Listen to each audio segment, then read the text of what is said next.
क्या कुछ कहना चाहेंगे? मतलब जनता से हम यही बोलना चाहेंगे, अवेयरनेस बहुत इंपॉर्टेंट है, क्योंकि लोग में अवेयरनेस नहीं है। जैसे ब्लड प्रेशर के कारण ब्रेन हेमरेज होता है, हार्ट अटैक होता है, या फिर बीपी बढ़ने से लोग बेहोश हो जाते हैं। तो ब्लड प्रेशर की दवा 2-3 रुपये में भी मिलती है। अगर उसको सिर्फ नहीं लेने से इतना बड़ा ब्रेन हेमरेज हो रहा, उसमें आदमी का लाखों लाख खर्च भी हो रहा। कभी कभी क्या होता है कि पैरालिसिस मारता है, जो कभी ज़िंदगी भर नहीं ठीक होता।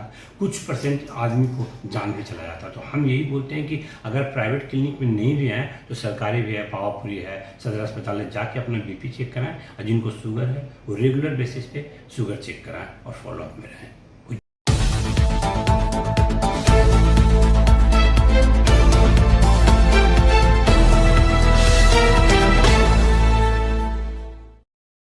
मेरे चैनल में स्वागत है। और आपके पास क्या कुछ फैसिलिटी है सर? आपका पहले नाम आपका क्या है वो बता दीजिए। धन्यवाद। मेरा नाम डॉक्टर इंद्रजीत कुमार है और मैं फिजिशियन एवं कार्डियोलॉजिस्ट हूँ।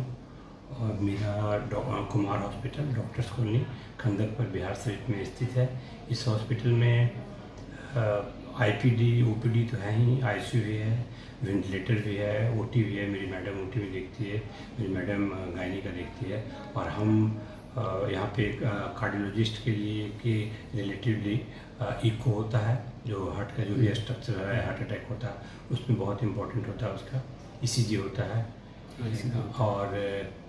और अगर वैसा कुछ ऐसा पेशेंट है जो बहुत सीरियस है तो वेंटिलेटर भी है आईसीयू में, उसकी भी व्यवस्था है यहाँ पे। अच्छा, संडे को एक डॉक्टर डीएम कार्डियोलॉजिस्ट हैं, वो भी आते हैं। अगर कोई पेशेंट उस तरह से बहुत सीरियस हो या फिर हार्ट का लगता है कि मेरे से नहीं हो रहा, तो उनसे हम ओपिनियन ले लेते हैं, या इको होता है या फिर देखना होता है तो वो आके वो संडे को देखते हैं। वो एम्स में प्रोफेसर है। अच्छा, वो पटना से आते हैं? हाँ, पटना से आते हैं। तो सर बिहार शरीफ में तो बहुत सारा क्लिनिक है, उसकी तुलना में आपके पास क्या कुछ ज़्यादा फैसिलिटी है? नहीं, यहाँ पे बोल तो रहे हैं कि यहाँ पे अंदर में ही अल्ट्रासाउंड है, इको है, एक्सरे है, ब्लड का सारा टेस्ट है, एबीजी है। जितने भी प्रकार के लगभग हाँ, टेस्ट हैं वो आपके क्लिनिक के अंदर ही मिल जाएगा, बाहर जाने की आवश्यकता नहीं है पेशेंट को। सिर्फ सीटी स्कैन छोड़ के बाकी जो भी जांच है सब अंदर में हो जाता है। तो सर ये आजकल जो हार्ट अटैक की बातें आ रहा है, कम उम्र के लोगों को भी हो रहा है, ज़्यादा उम्र, उसके बारे में क्या कुछ राय है? देखिए, हार्ट अटैक का आजकल जो पहले से जो भी लाइफ स्टाइल इतना चेंज हुआ है लोगों का, जिसमें कि बहुत लेट तक जागना, मॉर्निंग में बहुत लेट तक सोना, फिर खाना में जैसे जितना चेंजिंग हुआ है, हमारा डाइट पैटर्न बहुत बदला है, जिसमें बहुत हम जंक फूड की तरफ जा रहे हैं। ग्रीन वेजिटेबल है, आपका फ्रूट है, इस सब चीज़ से बहुत दूर हो रहे हैं। फिर आपके कोई भी जितने भी लोग हैं सबका लाइफ स्टाइल, जैसे पहले है कि लोग के पास टाइम होता था तो बात भी करते थे, मॉर्निंग वॉक करते थे।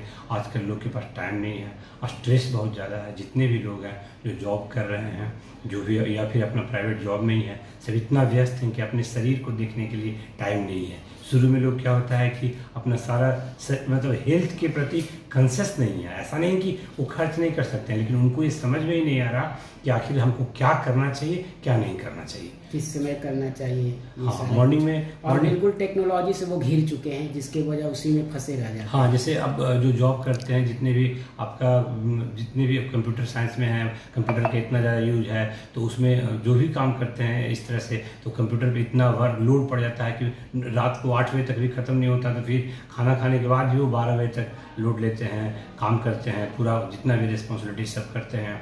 अच्छा, कंप्यूटर से क्या होता है कि बिल्कुल आप एक जगह पे बैठे रहते हैं, या बिल्कुल सिटिंग जो भी जॉब है, ऑफिस जॉब है, उसमें मूवमेंट एकदम नहीं हो पाता है। तो क्या होता है कि उससे और चांसेस होता है हार्ट अटैक बढ़ने का। अच्छा, दूसरा ऐसा है कि अभी कोविड है, तो कोविड के बाद क्या हुआ कि लोग में हार्ट अटैक की संभावना बढ़ी है, क्योंकि जो वैक्सीनेशन हुआ है उससे कुछ ऐसा हुआ है कि हमको लगता है कि कुछ परसेंट, 2% ही बोलिएगा, चांसेस इंक्रीज हुआ है वैक्सीनेशन से। और लोग का लाइफ स्टाइल तो खैर पहले से भी चेंज है ही, उसके कारण तो खैर बढ़ा ही है। तो इससे बचाव करने के लिए हमको लगता है कि सबसे पहले ये होना चाहिए कि मॉर्निंग वॉक करना चाहिए, एक्सरसाइज करना चाहिए।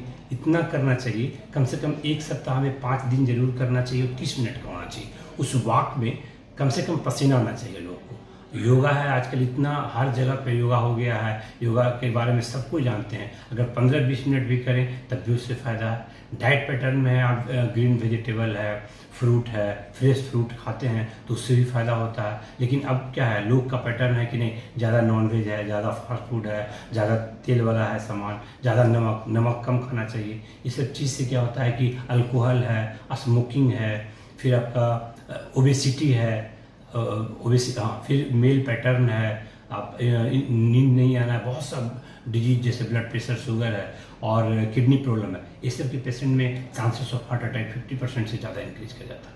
सर जैसे ये इसका खास वजन टेंशन का भी हो सकता है क्या सर? हाँ, तो बता ही रहे हैं जैसे अभी आपके पास एक आए मरीज, हाँ, बहुत टेंशन में रहने से, क्योंकि उनके पास सिर्फ टेंशन से क्या होता है कि लास्ट में डिप्रेशन में चले जाते हैं। तो टेंशन से क्या होता है कि जो बॉडी का मेटाबॉलिज्म होता है वो स्लो होता है। स्लो होने से क्या होता है कि बीपी का भी संभावना होता है, बीपी भी बढ़ जाता है, बीपी बढ़ने के बाद फिर शुगर होता है। और कभी कभी लोग जो जिनका ओबेसिटी है, जो बहुत टेंशन में रहते हैं, इस सब चीज़ से दूर रहते हैं, नॉर्मल चीज़ से, उनको हार्ट अटैक का चांस बढ़ जाता है। अच्छा सर, ये आप मतलब आपके क्लिनिक का क्या फ़ी वगैरह है वो थोड़ा इसमें बता दीजिए।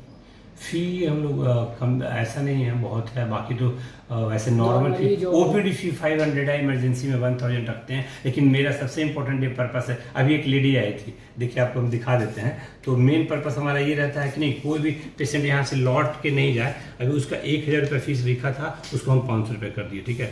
देखिए ये आई थी, उसका 1000 किया हुआ है, जानकी देवी, उसको हम 500 रुपये कर दिए।